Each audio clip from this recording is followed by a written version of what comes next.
Welcome to In the Middle with Mark and Miles. Hello, world, and welcome to another episode of In the Middle with Mark and Miles.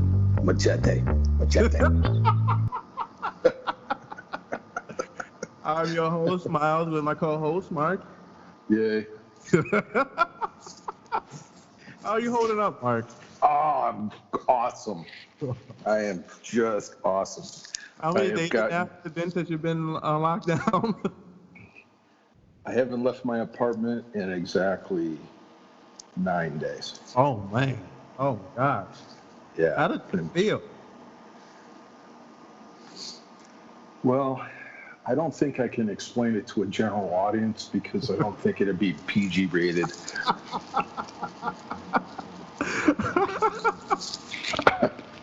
Oh, man, that sounds like pure cabin fever. Oh, God. And what makes it worse, it's been the hottest it's been all year. Right. And yeah, it's just, it's lovely. It's lovely. I cannot imagine. Yeah, exactly. And you? I mean, having to be out in the world, I'm surprised that I've survived because it's not only is it hot, but people are really forgetting we're still in the middle of a pandemic. Oh. So everybody just really, lives like, oh, it's summer. Yeah, no. It's summer. It's, hey, we're in stage 4. Right. And so I'm going to lose my mind. It's scary. It literally is scary. Oh, yeah, man. I mean, just, yeah, it's really unfortunate. Mm-hmm. But, you know. Like, I'm still a voting crowd, though. I've been inside for 9 days, so I'm safe. Is that the longest have you been inside it since this whole quarantine started? Literally. Oh, man. How long? I haven't. I literally have not walked out of my building. Oh God. For 9 days. How long? And let me kind of put that in reference. Okay. It's kind of like being sequestered on a jury, but you can't stand anybody that you're with. So you basically are by yourself through that whole time. Right. But at least they have meals brought to them. I, on the other hand, do not have that luxury. Yeah, the fend for yourself. Oh, God. It's amazing what you can do with one hand and a crutch. Oh, God.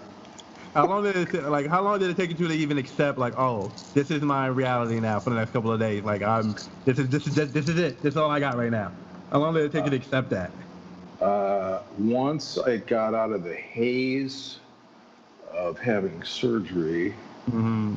I think it was like 4 days, and then I was like, oh crap, man. And it wasn't for lack of trying. Right. That's the other thing. It wasn't for lack of trying. I actually tried to go outside. Oh, okay. And I made it as far as the elevator from my door, which I believe is less than 40 feet. Oh, wow. And the room started spinning, it started kvetching, and right. Yeah, no, it was ugly. That was it. Yeah, pretty much. But how are you occupying your time with, just being at home all day?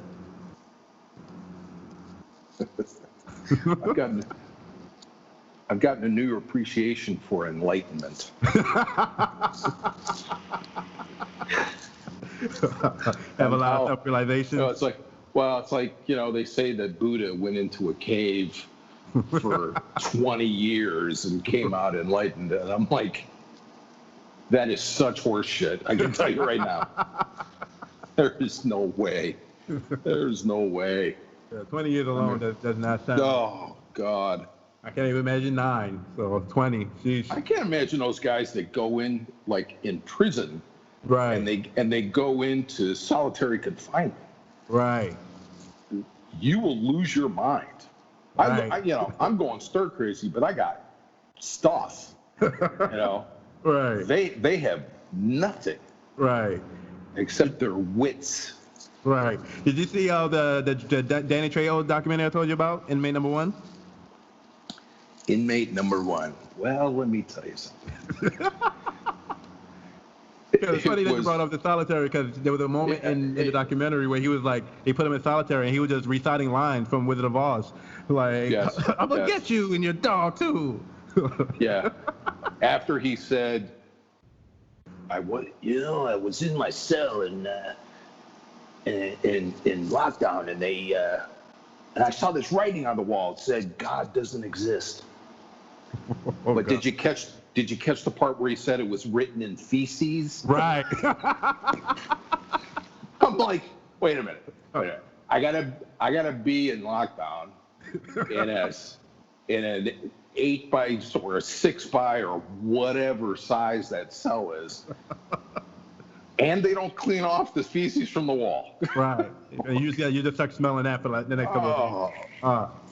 I don't want to trade places with him. Was that your Machete voice, though? Was that your Machete voice? It was. I feel like everybody who watched Machete had the Machete voice.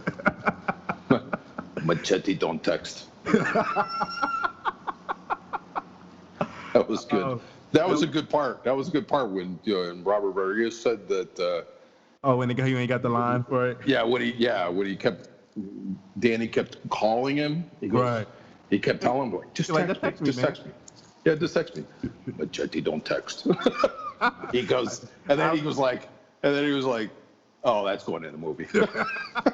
I mean, any genius director would have to do it. You just no way you hear a line like that and you don't throw it in a movie. That has to go in the movie. Yeah, it was great. Yeah, and that documentary, Inmate Number 1, it showed up randomly on my Facebook feed, and I wasn't planning on buying it at first, but once I thought about it, and I was like, you know what, I want to know more about Danny Trejo, because when do you ever see a documentary that has 100% on Rotten Tomato score? Right. I was like, oh, that's bullshit. They never give 100% on anything. Literally. And I was like, oh, that's got to be bullshit. That's got to be some liberal progressive bullshit. Right. Well, he's Mexican, and he's been around for a long time, so we're just gonna give him. No, but he is one of the scariest motherfuckers I've ever met. Oh yeah. Oh, you met him? Yeah, a long time ago. I didn't know that. Yeah, it wasn't anything huge. We didn't sit there and have a conversation. Right.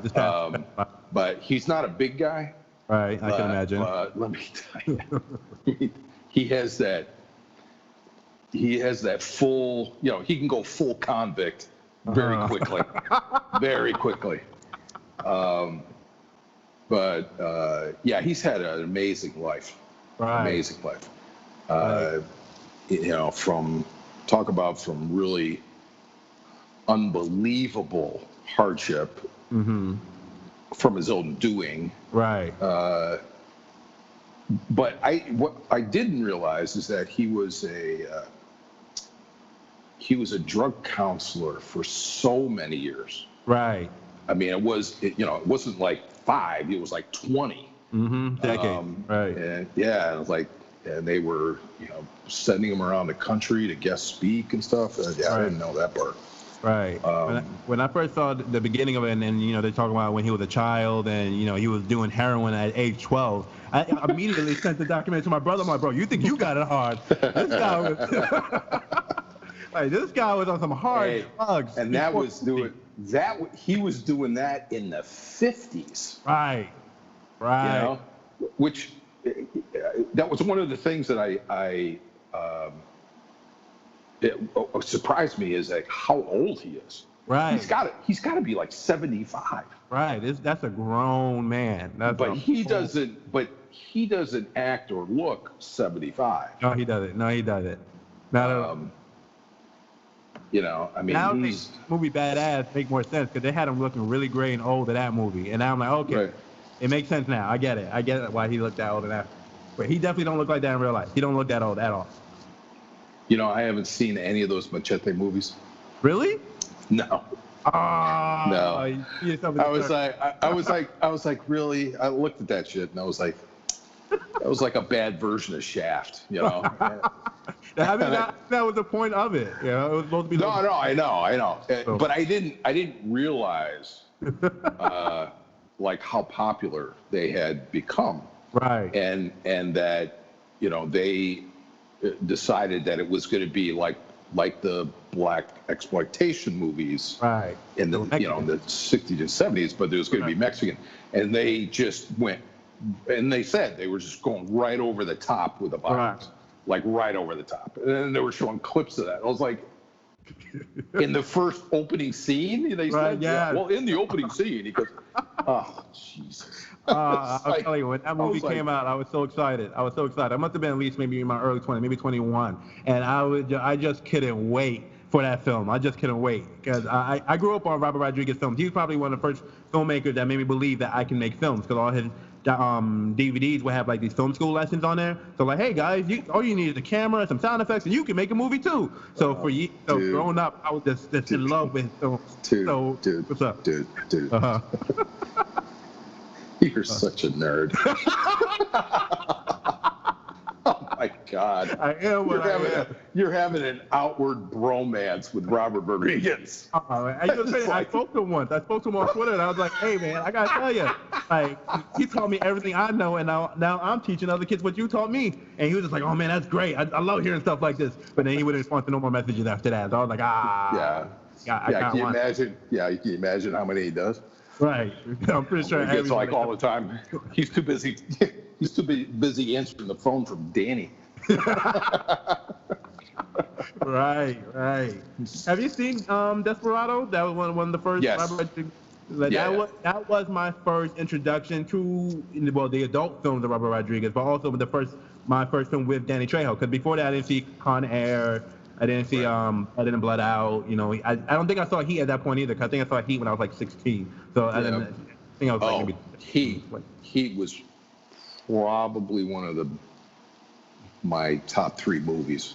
Right. That I liked. I mean, it was just amazing. Right. I mean, the way they played that whole line, everybody in that, it was just like, damn. Yeah, that was a really good movie. I've seen that. God, I've probably seen that 10 times, and I don't do that. Only 10? Yeah, exactly. I direct you to my former statement about you. Only 10? Jeez, I must have watched that thing at least 35 times. Oh yeah, when I was in my Michael Mann stage, I definitely must have seen that movie over 50, 100 times maybe. That, Collateral, when he did Miami Vice, like those films I would just watch back to back, almost weekly basis.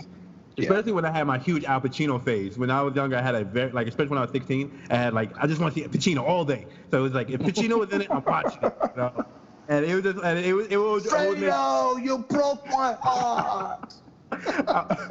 I was actually rewatching Carlitos Way the other day, and the movie started. It was like, yeah, man, who would have thought a badass Puerto Rican like me? I'm like, oh man, this movie would never be able to work today. Not at all. No. Al Pacino calling himself a Puerto Rican, that's not going to work today. That's that. No. Nope. It didn't really work then. It was just like, you're sitting there and you're going, what? But it was Al Pacino. He could basically do anything. Right. It's like Tom Cruise playing Jack Reacher. Right. Oh, well, I don't know. Yeah. I don't know about that one. Yeah, it's like, I don't know. Pacino talk is like poetry sometimes. You know what I mean? Just like, the way he delivered those lines. Like, I know you're not Puerto Rican, but I'm here with you, brother. I'm here with you. I can hear it. Like, I remember I was so confused when I was younger, because I had Scarface, The Godfather trilogy, and the Carlitos Way. I watched them all at the exact same time, and I was just like, wait, what is he? Is he Italian? Then he's Cuban in this one, and I was like, how is this even possible? How can you do this? But Pacino, one of the greatest. I watch Pacino in anything, even The Irishman, even though that. Did you see him? Did you see Dog Day Afternoon? Oh yes. That was one of the main things when I was on my Pacino phase. I was like, oh, because everybody was talking about it especially when you talk about heist films. They were like, oh, you have to see Dog Day Afternoon. You have to. It's the godfather of all of them. Dude, I saw that in the theater. How was that in theaters at that time? It was amazing. I mean, it was just like, because I don't know the actor's name, but the guy who played Fredo, right, in The Godfather played his partner, right, in that. But that was crazy, man. That movie, that's really progressive now if you really think about it. Because wasn't he trying to like raise the money so the guy partner can get a sex change? Yeah. Right. That movie was really. Oh yeah, man. Very. That kind of aged really well, I think. Out of all the Pacino movies, that one kind of. They were. Did they film that in New York City? I can't remember. Yeah, I can't remember if they did it. Maybe before my time. I definitely don't. But it was like, films back then were like greasy. Yeah. Right. They're gritty. Very, very gritty. Right. I feel like now it's just way too polished. They don't have that grit anymore. Like it's manufactured grit. Yeah. Like you see more. Tarantino can pull it off. Yeah, Tarantino could pull it off, but I feel like TV has got a lot grittier than film lately. Well, of course, because that's where the majority of the talent went. Right. After the writer's strike in the 80s, everything changed. Film actors wouldn't be caught dead on TV. Right. But after the writer's strike in the 80s, man, that all of a sudden those big actors couldn't get work. Right. So they were like, oh shit. Like, oh, they paying over here? Yeah, exactly. I can keep my light bill on if I go over to ABC. Right. Yeah, I don't know. It's you get like the Eastwood films and the spaghetti westerns, and those are like really gritty things. Right. But this is a different time too. The grittiness back then. The way society was, it was just a reflection of society. Right. Society was a lot grittier back then. Right, yeah. 'Cause I remember when I saw Bad Lieutenant, I was like, boy, was it this bad? Yep. I was like, no way. This couldn't be life. No, that was New York for you. Have you seen that special on Netflix yet about the mob in New York?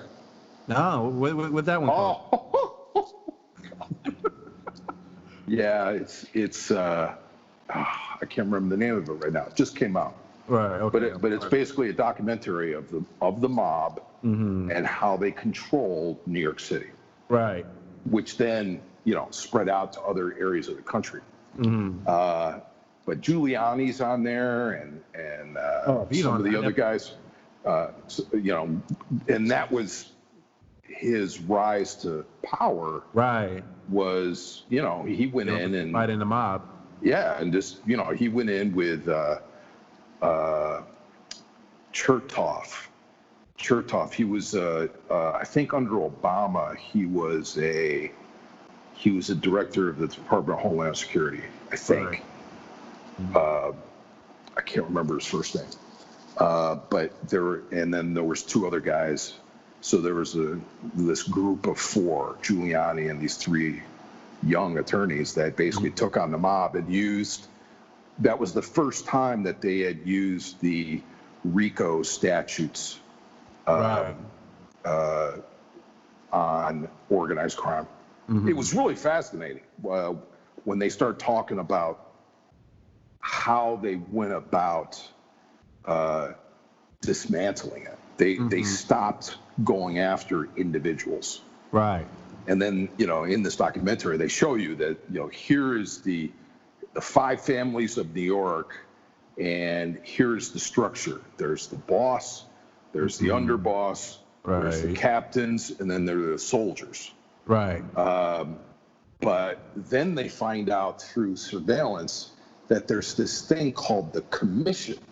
And it turns out that the commission is all of the 5 family bosses who basically make decisions for the entire organization. Right.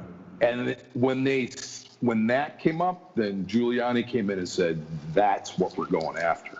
Right. They went after we're going to go after the commission, so that anybody that is involved below them is going to get put in with the RICO statutes. Right. And that's how they ended up taking the mob out of New York. Right. Fascinating story. It is. And then Giuliani became mayor. Right. And back in the heyday when stuff started getting cleaned up. And that's when they say that's when Times Square became like Disneyland. Yes, exactly. And a lot of the stories that I've heard about Rudy is mostly a lot from, mafia-related documentaries. Like recently I was watching one on Gotti, on John Gotti. It was I think the documentary was mostly about his son. And, basically, he was telling the story about, his life with his father becoming, being the mafia boss and what happened after his father went to jail and how, everything basically fell on top of him because he was the son of Gotti. And, they were showing clips from the John Travolta Gotti movie, which I always thought was not a really good movie at all. I went just because of Travolta. If Travolta's on the poster, I'll probably go see it. But, Which is why. Number one, he's Italian. Number two, he's John Travolta. Right. That was. I can watch that man in anything. I really can. Yeah, I mean, it was interesting because you've got in Giuliani taking over the Southern District federal court or federal Southern District attorney.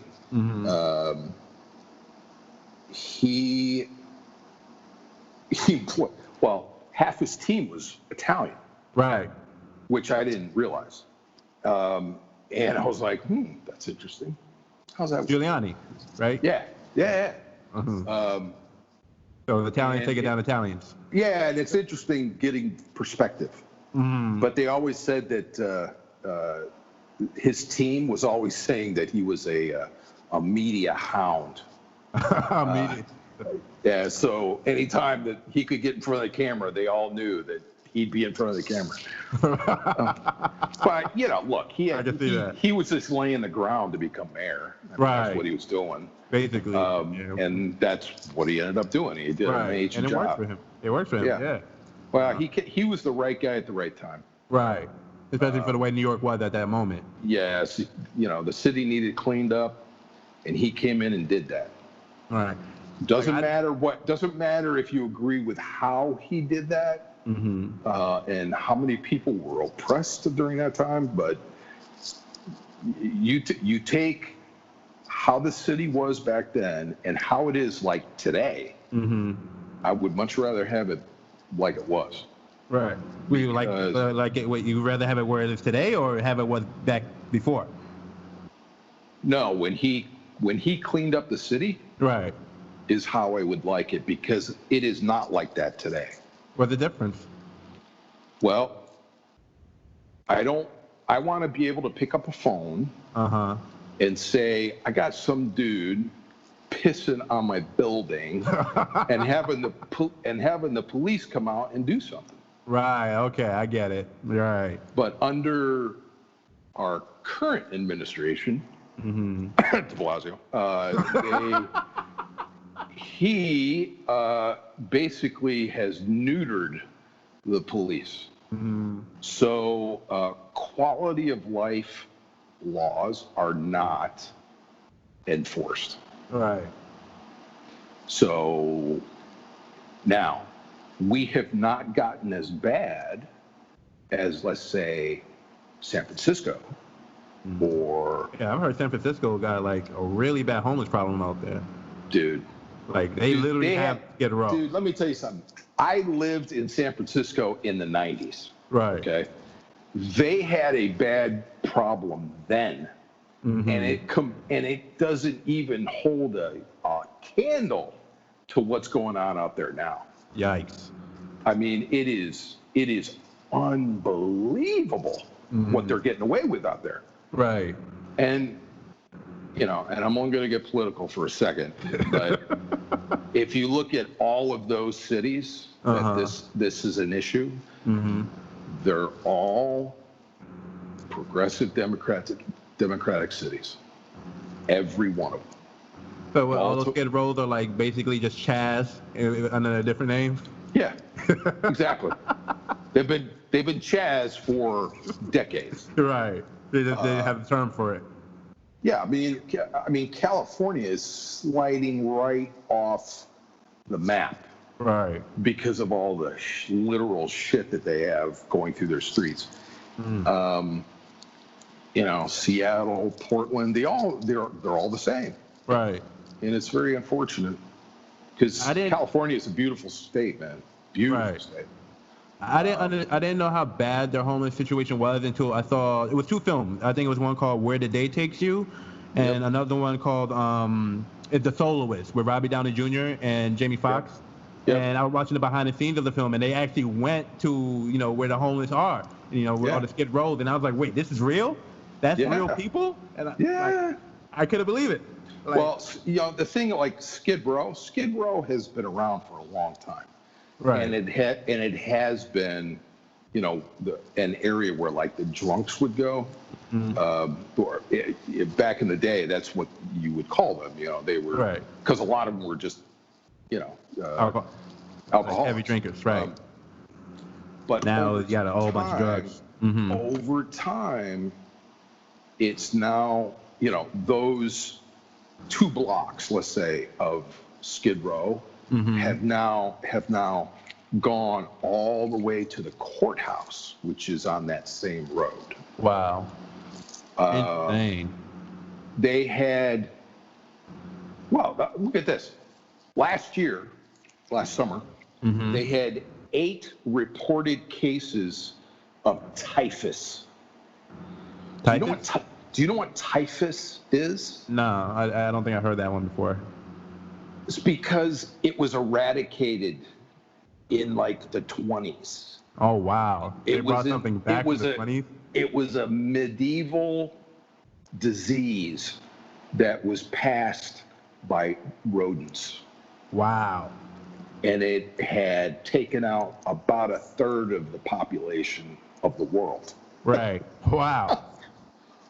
And because of the living situations in these homeless campsites that are all over the city, they had all these reported cases of typhus. Wow. Typhus. I'm like, what? All the things to bring back.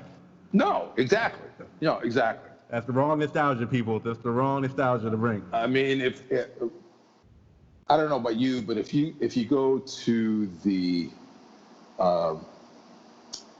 oh God, what is the book in the Bible where Armageddon happens? Remember when they had the leprosy?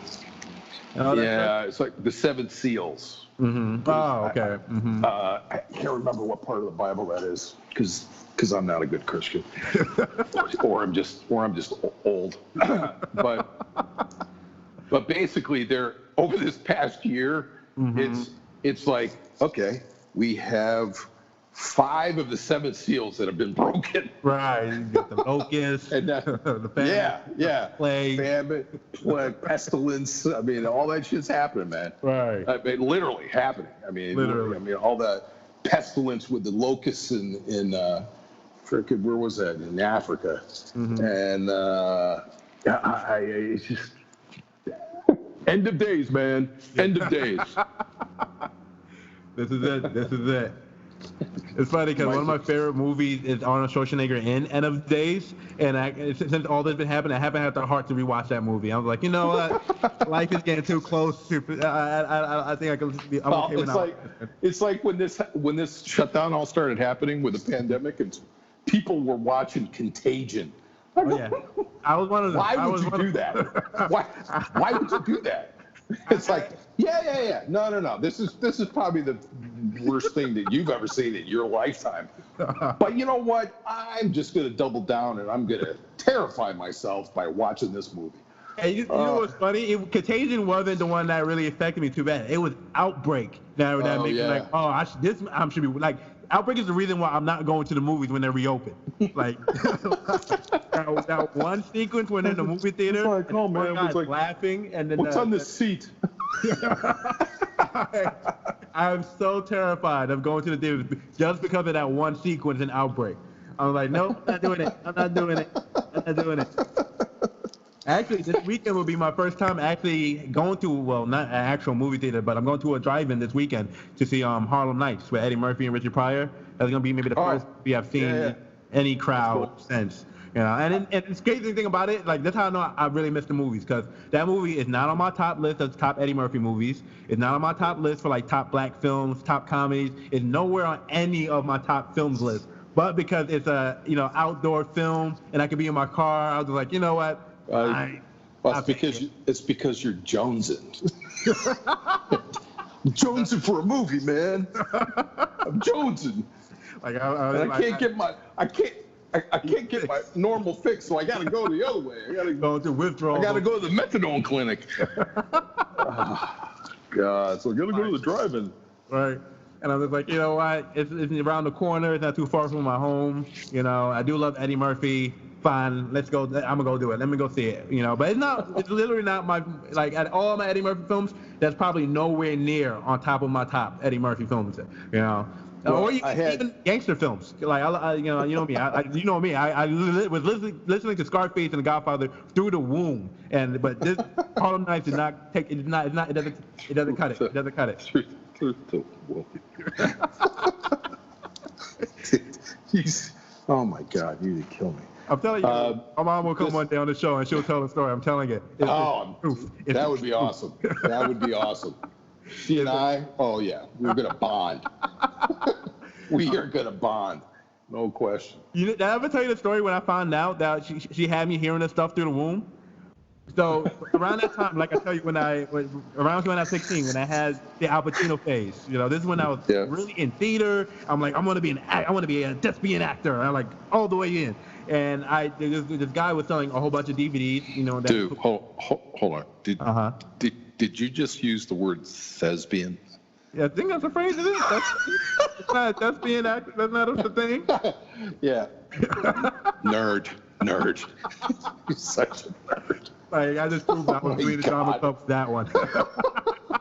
Like, oh yeah, thespian. I'm gonna be a thespian. And like, oh my God.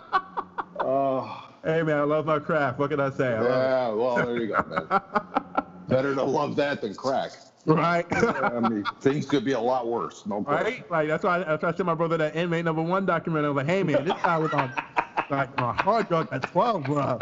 Like, what are you going through?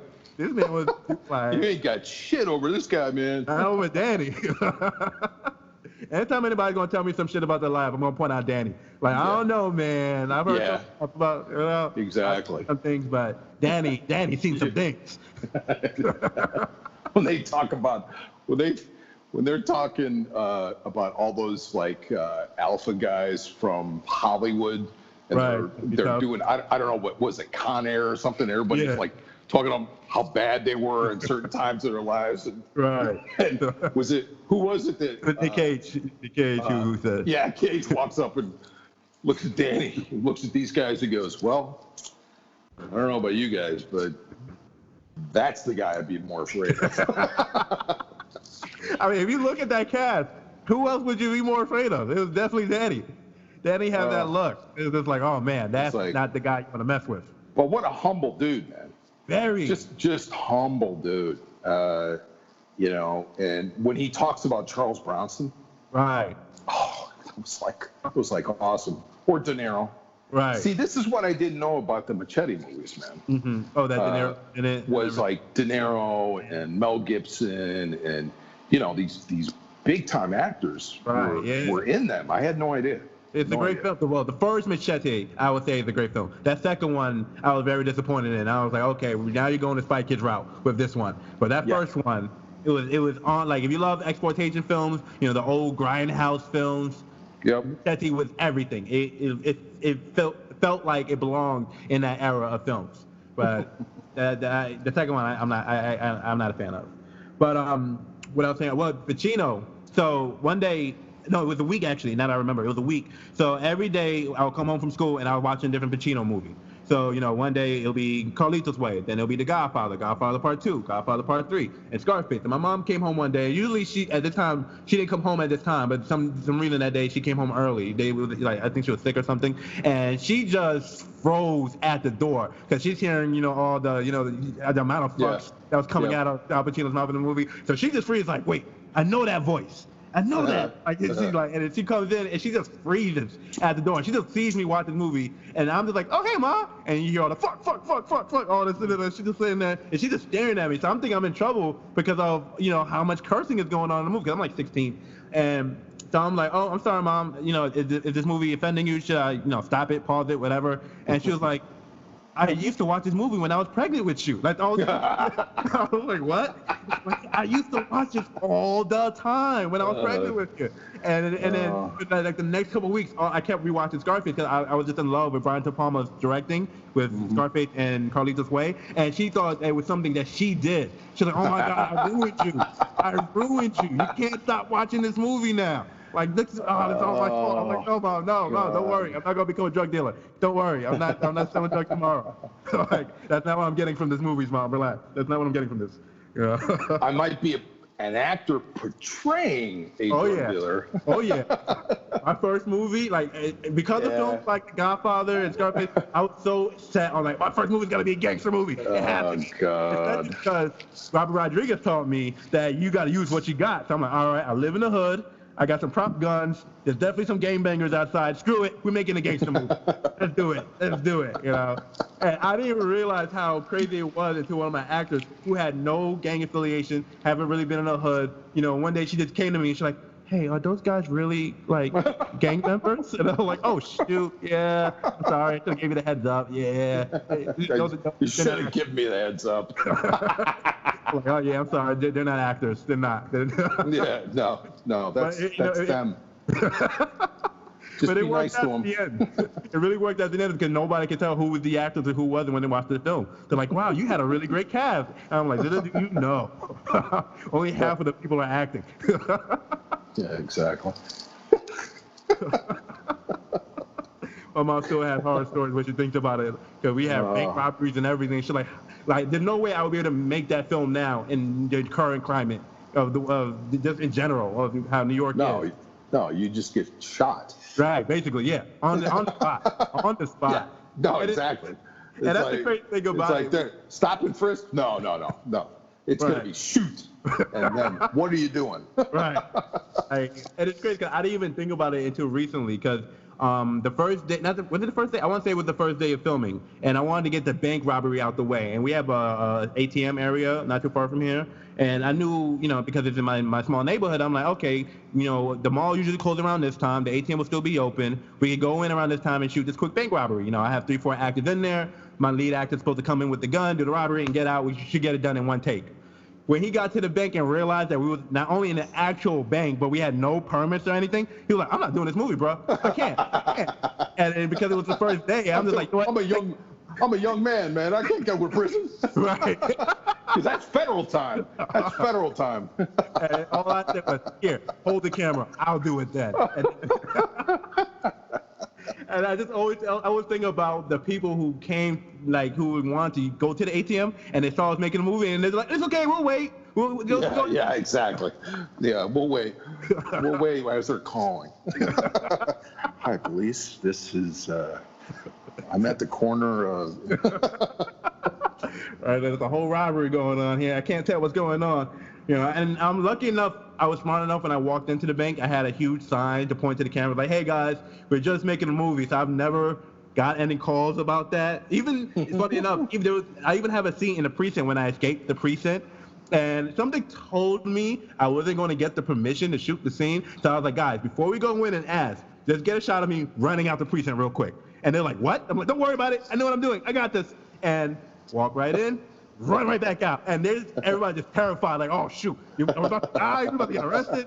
I'm like, no, we got it. We got the tape. You got it on this camera. You got it on that camera. All right, cool. Shoot's over. Then I went inside and went to act like, hey, officer, I'm a filmmaker. I want to shoot the scene. They're like, yeah, no.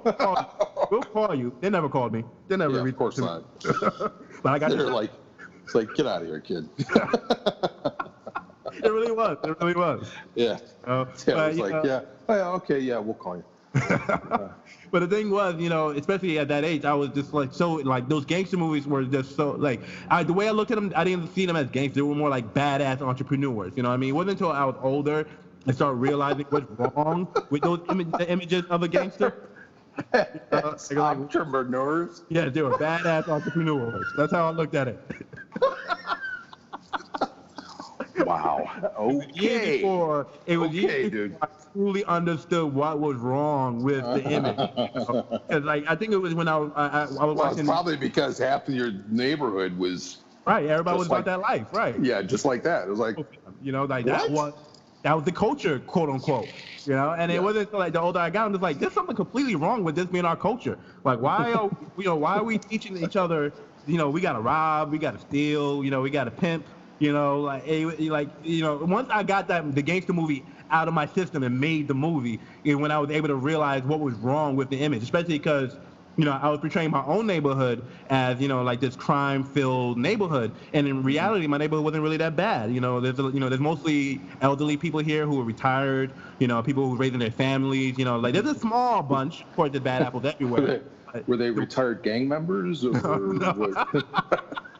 No, my neighborhood actually was a very peaceful neighborhood. I think until maybe the late '80s is when stuff started getting ghetto-fied or whatever. But from there, I think I call it ghetto-fied. Yes, when they got ghetto-fied. See, I learned something new every day, man. That's not an actual term though. So. Ghetto-fied, and what was that? The conscious community. And, Yeah, you got the whole type of community. Yeah. Oh. I've actually used that on a few people I know, and they were like, "Oh yeah, that's the thing." I was like, "Oh damn, man, he was right." Slowly, you learn the culture. You slowly get it. Piece by piece, every episode. Get it. Well, it's what happens when you check your white privilege. But it's the truth though. Our culture, especially when it comes to like the hip hop culture, is all this. Everybody's a tough guy. Everybody's a gangster. You gotta be a drug dealer. You gotta be a gangster. Even when we were talking about Grand Theft Auto last week, I was thinking about that too. I was just like, the amount of damage this Grand Theft Auto did alone. Like I was talking to a few in one of the earliest installments of Grand Theft Auto. They have one called San Andreas, which takes place in California, and that one it's all about gang culture. Literally all about gang culture. And I asked one of my friends, I was like, hey, how much do you think that game affected you? And he was like, I don't think it affected me too much. I was like, all right, so when you play Grand Theft Auto today, if you see somebody wearing purple, what do you do? He's like, oh, I'm going to shoot that man. I'm like, well, why?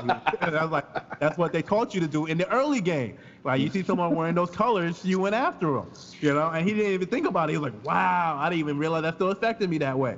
And I was like, that's everything that we have. When you look at our movies, especially if you look at like Superfly or, Black Caesar, like those, like these were. I love those movies, man. I was with my older brother the other day, and I always love to watch old films with him, and those are the films he always bring up. Like, oh man, we gotta watch, the Fred Williamson films, the Jim Brown films. I'm like, bro, other than Shaft, these guys were all playing drug dealers and gangsters. Like, I thought there was more positive image back then. I was like, oh no, this is where it started. I get it now. Yeah. This is where it started. I was all about the sisters, man. The Foxy Brown, the Foxy God, Coffee. Foxy Brown. Yep. Yep. Yeah, and I think, well, the thing about Coffee, Coffee was a nurse. Coffee wasn't a drug dealer. That's why she was killing the drug dealers. So it's different. It's different. Yeah, no, it was awesome. That stuff was just. I would actually love a good Coffee remake right now. I think I would. I would enjoy that. That would be good. But who would play? Oh no, you can't replace Pam Grier. The Pam is just one of a kind. It's just one of a kind. Halle Berry is Coffee. No, I don't think that would work. It would just be Coffee liked. Yeah. No, exactly. Yeah, that's not coffee. That's an Americano. Right. It's a little coffee with cream, you know. Yeah, exactly. But you know. Whoa! I'm not going there, man. I can't. Yeah, I'm allowed to say that one. I mean, if you and I had a kid, maybe, you know. Well, you know, what I was thinking about is like, you know, especially after I did my first gangster movie, I started realizing the image because, I filmed in my neighborhood and, sharing it. And I'm just like, wow, look at the image that I'm portrayed of my neighborhood when it wasn't even, that dangerous like that. You know what I mean? Well, I mean, this is the kind of, this country has idolized the gangster persona since like the 1800s. Really, that far back?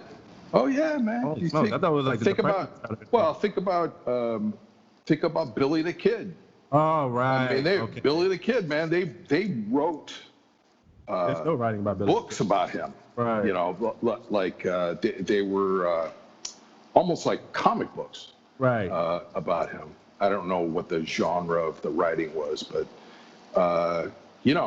writers made these guys into folk heroes. Right. And then you get over the years they get into like the 20s during Prohibition and everything that was happening. You got Machine Gun Kelly, Dillinger, and what's his name, Capone, and all these guys, and they, there was a persona, right? Bonnie and Clyde. In the community of the mafia, the Italian mafia, in the communities, they were reveled in. They were anti-conformists. And there is our country has a fascination with that because we're such a conformity type of nation. We're a nation of laws and rules, and pretty much the general public follows those. Right. But it's those outliers, those people that are, go against the grain. They forget, and I've talked to quite a few FBI agents and who were on the organized crime task force, and they talk about how romanticized these guys were in the mafia guys, how romanticized they were in people's minds. Right. But what the part that people didn't see was they would turn on their people in a heartbeat. Right. In a heartbeat. Not all of them, but the bulk of them. Right. If they were given a choice, right. We're going to give you 2 years in prison if you give us the name of this guy, or who did this job. Right. All these guys were telling me is like, as soon as they get jammed up, everybody, because it's not just them, it's everybody. Right. There's very few guys that when they start to get jammed up, they're not going to flip. Right. Very, very few. Right.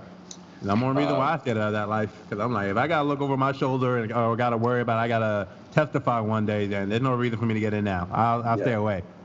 Like, I'm okay. I'll fake it. I think it's funny that you actually had that choice to make.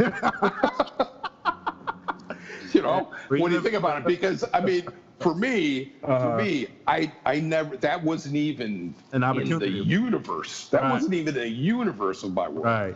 But with you, Yeah, if you come to my that was actually that's a choice. Exactly. It was like that was an every option. day you get I an would pick, opportunity to join. you know, I would like option number 3, please. Gangster life. I think what solidified that I was never going to join anything is the fact that Al Pacino died in every one of those gangster movies that I saw. I was like, he never survived, not one of those movies. I was like, Scarface, not Carlito's Way, even though Godfather, he got to an old man, his daughter died before he could even get there. So maybe just all the way around, it doesn't look like a good idea. I think exactly. a healthier life, staying out of prison. I was, that partly, like, for me, I was such a Boy Scout for so long. I mean, literally just a straight up Boy Scout. And I could not fathom doing something wrong. Right. It's like, and to my detriment, because I would hang out with some of my teammates as a young kid, and there was some shit that would happen, and I'm like, I'm not doing that. It's like, I ain't doing that. And then they do something and go, I didn't do that. And now everybody's like, well, we're part of the team. Everybody's got to do the same. And I'm looking at them like, what? Fuck you. I didn't do that. But, I didn't have the concept of team at that point. Right. Kind of like the military. It's like, you never volunteer in the military for a reason. But, one guy fucks up, everybody fucks up, that kind of thing. Right. Oh, God, I don't know. But yeah, we have this, we have this romantic affiliation with the gangster. Right. Those non-conformists. Play by their own rules. Yeah, but I mean, look, even with some of the Eastwood movies, even though some of those spaghetti westerns, he wasn't the good guy. Right. He was like hero. Thank you. It was like, the Antichrist. That was kind of what he was playing. What was the one where he's like a mirage? What? One of the westerns? Yeah. The Good, Bad, and the Ugly? No. That one. It was the one that. The Man with No Name. I think it was that one. The Man with No Name. Right. It's like is that the one where they painted the town all red and stuff? Dang. I got to rewatch. I can't remember. I mean, it was just like it's like you go through the whole film, and then all of a sudden, I think it was towards the end of the film, he just disappeared. Yeah, exactly. He just like evaporated. I'm like, what? What the hell was that? It wasn't like Shane or something like that. It was just like, that was crazy. But the gangster image has been around for a very long time, and people still to this day, love it. Like all the way down to whether if you want to take just even music in general. That's where where I see that someone could come in and be like, yeah, I sold drugs, I've been in jail, and they applaud him for that. Like, yeah, you're the coolest, and it's like, yeah, exactly. Like, hold on now. Well, it's like how many? I think I always find it interesting when you find someone in that genre of music who had a extremely white bread upbringing. Oh yeah, there's plenty of them. And then like Drake, who gets involved with certain people or has certain things, people around him, where he takes credit for certain stuff just to get cred. Right. Just to get credit, and I'm like, oh God. And it's like, maybe I introduce him to Danny Trejo. All right, then maybe here we humble stuff a little bit more. I'll tell you It's that anytime I speak to anybody now who is about that life, I'm just gonna show them that documentary. Like, like I really love those type of stories. With the Danny Trejo story, or even if we go far as back as Malcolm X, somebody who where the life that they were living was up to par, and they realized it and was able to come out better. The true underdog story. I appreciate those stories more compared to the stories where like, oh yeah, I went to prison and now I'm a hardcore gangster and I'm coming out with this gangster mentality. That doesn't help anybody. Like that's all it does is just keeps the cycle continuing. Well, what I find, it's just little things that over time that you start paying attention to, like correctional facility. Mm-hmm. Okay, that was just another PC way of trying to convey a message that had nothing to do with what was actually happening. Right. Correctional facility, what does that say to you? That says we're sending people there to be corrected in their behavior. Right. No. What you're doing is you're sending them to school. Right. And it's not the school that you want. Right. Because when people come out of there, if they go in not very educated, when they come out, they got a master's degrees in the darkness. Right. They learn all the other stuff that they could be doing. I can do that too. I can do this. Yeah. It was much better when you call them prisons mm-hmm. and incarceration. Right. But because it has nothing to do with rehabilitation. Right. Because they just don't do that. I think they just don't like the term prison anymore. Yeah, no, exactly. I was watching, it was a documentary from the BBC. I can't remember the name of it, but it was recent.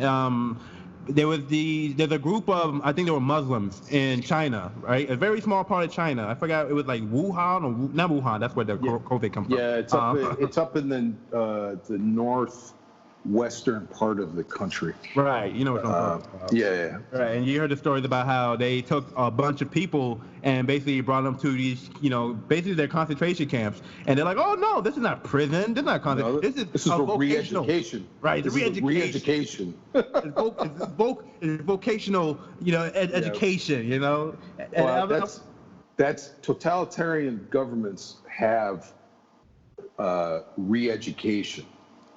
It's like Stalin had re-education camps. They're not in prison. But most people never came back from those. I'm watching this documentary, and this woman, she I think she was there for almost a year, and then after they let her out, they forced her to work at one of these places where they make masks and gloves and everything, and then after 2 months they let her out, and the way she described it, I'm like, this sounds like Nazi Germany. This doesn't sound like an educational place to go. Like, it's not the place where like, hey, I'm gonna go learn how to, get a job and everything. Like, that legit sounded like they were brainwashing a whole civilization. Like, you must assimilate. It's like watching the Borg on Star Trek. Right. that is a classic example of a totalitarian regime. Right. We are the people. Right. And, the resistance is futile. Right. Because that's what it is. When I saw that stuff on Star Trek, when I was like, oh my God, that's Russia, or oh my God, that's China, or Iraq or wherever, at that time, because that's how they are. Right. You fall in line or you die. Right. Period. I think does a great job of discussing, political things and not forcing it down your throat. That's one thing I really do enjoy about sci-fi. Like the other day, I was rewatching RoboCop, and you're watching in this movie. You had corporate America aiding and helping criminals, and they're inciting riots, and they're lowering property value, and they're trying to buy up the city by privatizing the police force. And I'm like, wow, this is like 80s. This is like And I was like, how is this so relevant to this day? This is the original RoboCop, people, not the remake, that polished one that's all, all slick and stuff. I appreciate the old gritty one, but With Peter Weller. right. The Peter Weller RoboCop, not the new and improved version. No, yeah, that was horrible. I love the actor, didn't like the film. No, the actor's great. Right, I watch him in anything, but not RoboCop. I wouldn't watch him. But in RoboCop. you saw him in The Killing, right? Right, yeah. I haven't watched The Killing yet, but I started watching. Oh my God, man, that was just. I was on the edge of my seat the entire series. Right. Because they were just so, and I lived in that area. Right. Oh, so you recognize? They filmed it, yeah. Right. So I recognized like a lot of it, and the way that was always. It's very similar, like with X-Files. Mm-hmm. They were filming in the Pacific Northwest, right. Usually in Vancouver, Canada, right, and which is basically the same kind of environment. Mm-hmm. And it's that everything is wet, everything is overcast, right. You have these lush green foliage, and it was just dark. Right. And that's pretty much Seattle. I mean, 258 days a year of overcast. Right. In Seattle. So it just looked like what, an episode of Valhalla Murders, basically? Yeah. No, man, it was crazy. But I was watching that show and I was like, and the acting was so superb. Amazing. Superb. So amazing. And I had never seen him before. I can't remember his name. Right. But he came, man, a drug addicted detective. Right. Oh, God. And he was like dead on. You totally believe that he was a drug addict. Right, like he played it to the T. Yeah, or like a recovering. Joe, I got his name, Joel Kinnaman. That's his name, Joel Kinnaman. Yes. Yeah. Now, RoboCop it's not my favorite film from him, but I literally could watch him in anything. He just had that voice where it's just like, yeah, that's a man. Yeah. Like he was in Suicide Squad, and I was just like, yup, I believe it. I believe he's a killer. That's him. Like you just have one of those voices. Like I have one of those voices that get really high pitched. Sometimes sound like Mickey Mouse. So when I hear like a real deep voice, I'm like, nah, that's a voice. That's a voice. Mickey Mouse. Wow. Okay. You know I'm really excited when you hear my voice go up there. When it gets to that Michael Jackson level, I'm really excited. Like, oh, he's happy. That kid is happy right now. He's so happy. It sounds like a little girl. I had someone look at that. There was one time I was doing an internship at the Courtyard Marriott, and the guy was like, "Hey man, you put some bass in your voice, bro. Like, what's going on? You got to be more black, son." Come on, put some bass in that voice. And I'm sitting here like, I'm just being me. I'm feeling my truth, man. I had I don't remember who it was, but there was a guy I was working with. This is a while ago, and he was black, and he was brought up in the suburbs in Connecticut. Right. And he was straight up, I think probably maybe one of 3 black people in his high school. Right. Oh boy. So anyway, he comes to the city, and he's working in the city, and he and I were talking one day, and again, this is not something I had any concept of. Right. And people were coming to me talking about him. I go, what are you talking about? Well, he's just, he's really not black enough. And I go, whoa, wait a minute. What the hell does that mean? Right. He's not black enough. What? He's too creamy? I mean, what? I mean, I'm sitting there. Right. I'm literally trying to sit there and try to figure that out. It's like, what the hell does that mean? What does that mean? Right. Oh, and then, I got educated later. I'm like, okay. Yeah, there's levels to being black, Mark. There's definitely levels. Yeah. I'm telling you, I'm fighting for my black card every day. I'm a card carrying black guy. Come on, guys. It's like Dante's 8 levels of hell. The struggle is real, my friend. Fighting for your black card. Oh, God. The struggle is real. You speak proper English way too much. You don't know enough songs. They start looking at you funny, like, wait, bruh, where did you say you was raised from? Yeah, exactly. Where you from?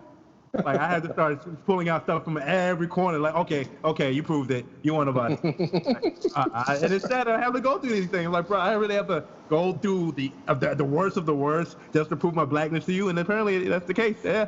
Like, yeah. You know. Like, oh, you never struggled before. Oh, wait, you from Southside Jamaica, Queens? Okay, I'll give you that. Like, I wonder what it would be like for me.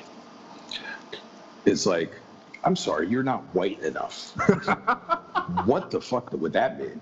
Nah, see, the only way somebody would say that to you if you really spoke in slang and, like you was really part of the hip-hop culture, then somebody may say that to you, like, wait a minute. You act like you mean like Drake? The perfect example I can Post give you, Malone. The perfect example I can give you, matter of fact, you guys can see this right now on Fandango. There's a movie called Malibu Most Wanted, right? Yes. Have you seen it before? Yes. Yeah, so that's hilarious. Hilarious. That's where someone would say, okay, you're not white enough when you're acting like Jamie Kennedy. Wasn't that kid on SNL?